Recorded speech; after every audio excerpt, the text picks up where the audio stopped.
Downloading files from Bitbucket can be done in a couple of ways, depending on whether you want to download specific files, the entire repository, or just a branch. Here's how to do it. Download the entire repository as a zip. Log into Bitbucket. Go to Bitbucket and log in with your credentials. Navigate to the repository. Go to the repository you want to download. Download as zip. On the repository's main page, find the Downloads button or tab. Click on Download Repository. This will download the entire content of the repository as a zip file, which you can unzip to access all the files. Clone the repository using Git. Open a terminal or command prompt. Make sure Git is installed on your machine. Clone the repository. Use the following command.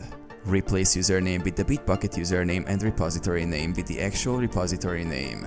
This will create a local copy of the repository, including all files and folders. Download specific files. Currently, Bitbucket's web interface doesn't provide a direct way to download individual files. To download specific files, it's best to clone the repository using Git and then navigate to the files you need.